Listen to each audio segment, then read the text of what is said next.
من عمل صالحا من ذکر و انثى وهو مؤمن فلنحینہ حیاۃ طیبہ، کہ جو ایمان لا کر اخلاص کے ساتھ نیک عمل بنائیں گے ان کو دنیا میں جینے کے لیے ہم پاک زندگی دیں گے۔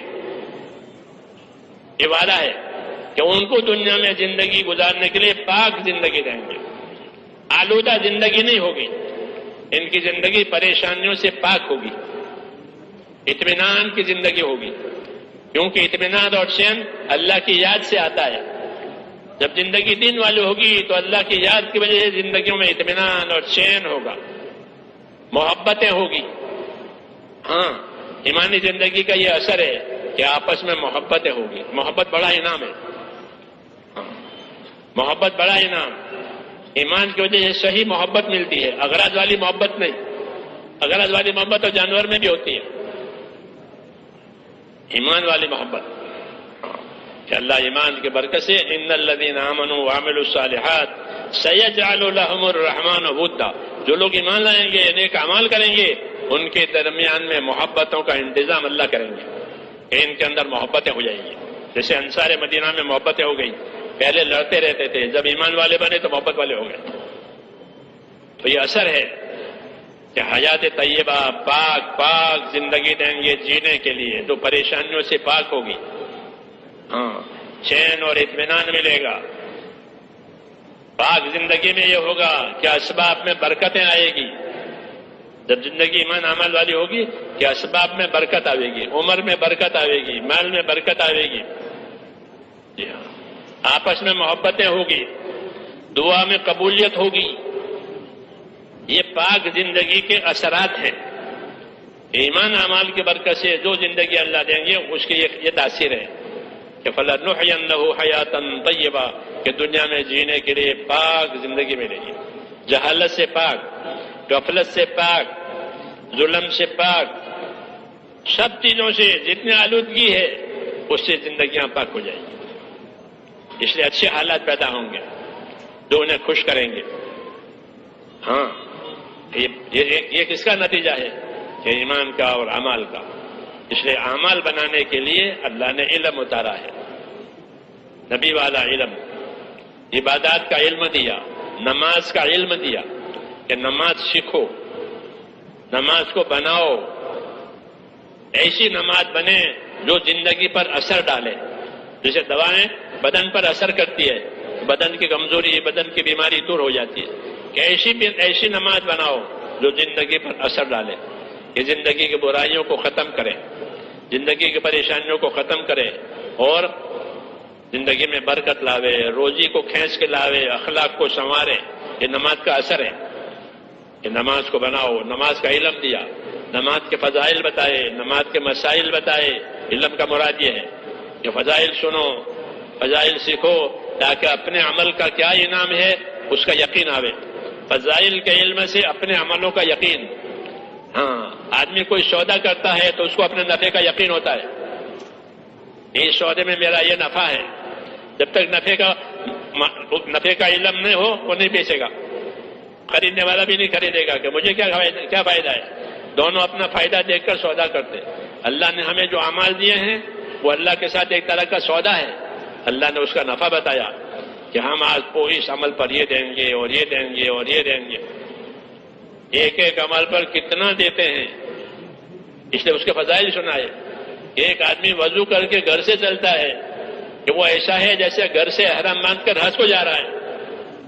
ہاں، گھر سے وضو ہی کیا ہے اور کچھ نہیں کیا، کہ گھر سے وضو کر کے نماز کو جا رہا ہے کہ وہ ایسا ہی جیسے احرام باندھ کر حج کو جا رہا ہے۔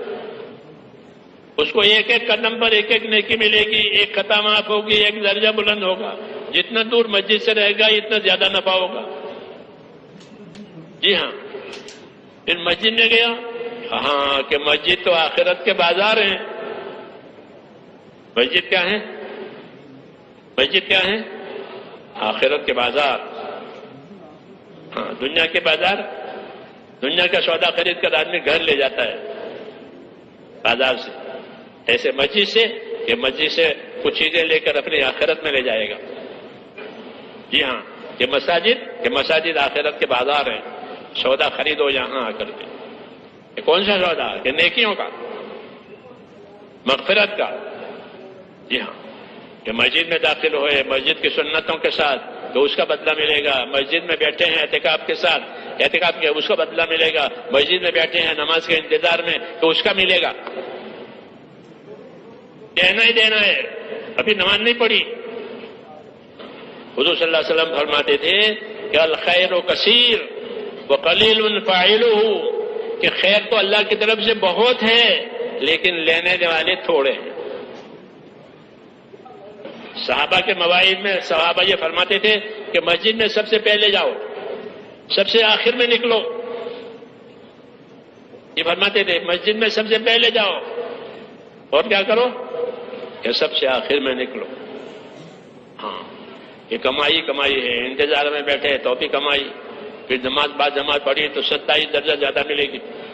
اور ہر نماز کے بعد ایک دعا قبول ہوتی ہے. پھر نماز سے فارغ ہونے کے بعد بیٹھا ہوا ہے، ابھی گھر نہیں گیا، اپنی حاجت کے لیے نہیں اٹھا، یا تو ابھی فرشتے اس کے لیے مغفرت کی دعا کرتے رہیں گے جب تک باوضو ہوگا. تو خیر ہی خیر ہے. جی ہاں، خیر ہی خیر ہے.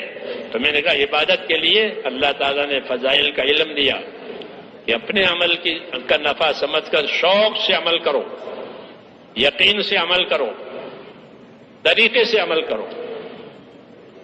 ہاں، فضیلت کا علم شوق پیدا کرنے کے لیے، طریقوں کا علم عمل کو صحیح کرنے کے لیے کہ بھئی یہ سنت ہے، سنت طریقہ یہ ہے، سیدھا کرنے کا یہ طریقہ ہے، وضو کرنے کا یہ طریقہ ہے، ہاں رکوع کرنے کا یہ طریقہ ہے. اس طریقوں تو علم طریقوں کا، علم فضیلتوں کا یہ ہم کو دیا ہے تاکہ ہر کام کی فضیلت، ہر کام کا طریقہ. مولانا محمد یوسف صاحب رحمۃ اللہ علیہ فرماتے تھے کہ ہمارے ہاں زندگی کے ہر شعبے کے فضائل ہیں، ہر شعبے کے مسائل ہیں. نکاح کے فضائل ہیں، نکاح کے مسائل ہیں. تجارت کے فضائل ہیں، تجارت کے مسائل ہیں. زمینداری کے فضائل ہیں، زمینداری کے مسائل ہیں. خدمت کے فضائل ہیں، خدمت کے مسائل ہیں. ہاں، کوئی شعبہ ہمارا دنیا نہیں ہے، ہمارا تاجر دنیا دار نہیں ہے، ہمارا زمیندار دنیا دار نہیں ہے، ہمارا حاکم دنیا دار نہیں ہے، ہمارا مزدور دنیا دار نہیں ہے. کیوں کہ مزدوری کے فضائل ہیں، مزدوری کے مسائل ہیں. جس طرح حج کے فضائل، حج کے مسائل، زکوٰۃ کے فضائل، زکوٰۃ کے مسائل، مزدوری کے فضائل، مزدوری کے مسائل. کہ مزدوری کرنے کا کیا صحیح طریقہ بتایا ہے شریعت نے اور دین نے. اس طریقے سے جب مزدور مزدوری کرے گا تو وہ مزدور بن کر کے کامیاب ہو جائے گا. حضور صلی اللہ علیہ وسلم فرماتے تھے کہ مزدور جب اپنی مزدوری کر کے شام کو تھک کر کے چور ہو جاتا ہے، اللہ اسی وقت اس کی مغفرت کر دیتا ہے. من امسا کا لم بعمل یدہ امسا مغفورا لہ، کہ جو اپنی محنت سے تھک کر شام کو چور ہو گیا، اب گھر جا رہا ہے، کہ وہ شام کو ہی اس کی مغفرت ہو گئی، اس کے گناہ معاف ہو گئے. مزدور کے گناہ معاف ہو گئے، کولی کے گناہ معاف ہو گئے. کولی نے ولی بن گیا، کیونکہ جس کی روز مغفرت ہو تو ولی. جی ہاں، کولی نہیں ولی. ایسے طریقے دیے ہیں دین نے. اس لیے حضرت فرماتے تھے کہ ہمارے ہاں ہر شعبے کے فضائل، ہر شعبے کے مسائل. ہمارا تاجر دنیا دار نہیں ہے، ہمارا تاجر دکاندار نہیں ہے.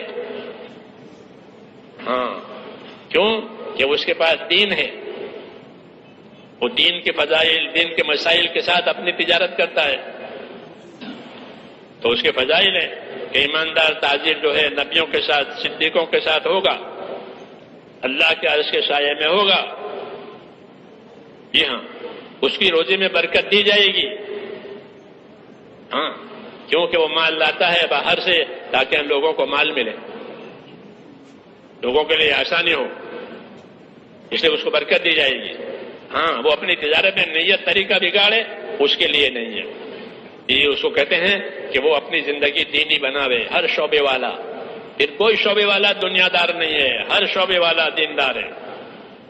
اس کی فضائل ہیں، اس کے مسائل ہیں. اس لیے ہر شعبے والے کو اللہ کی طرف بلایا گیا ہے. لا الہ الا اللہ کلمہ دے کر کہ اللہ کی طرف آؤ، اللہ کے کام کی طرف آؤ. جو ایمان اللہ نے دیا ہے اس کا حق ادا کرو، اس کی دعوت، اس کی تعلیم، اس کا عمل، اس کے لیے قربانی، یہ کلمے کے تقاضے ہیں. جب یہ تقاضے پورے ہوں گے کہ پھر کلمے والی زندگیاں بنے گی، پھر ہر شعبے سے کامیابی ملے گی. عہدیدار عہدے سے کامیاب ہوگا، تاجر تجارت سے کامیاب ہوگا، زمیندار زمینداری سے کامیاب ہوگا، کیونکہ اس لائن کا اس کے پاس دین آیا. اس لیے حضور صلی اللہ علیہ وسلم کو تمام شعبے والوں کی طرف بھیجا. قل یا ایھا الناس انی رسول اللہ الیکم جمیعا الذی لہ ملک السماوات والارض.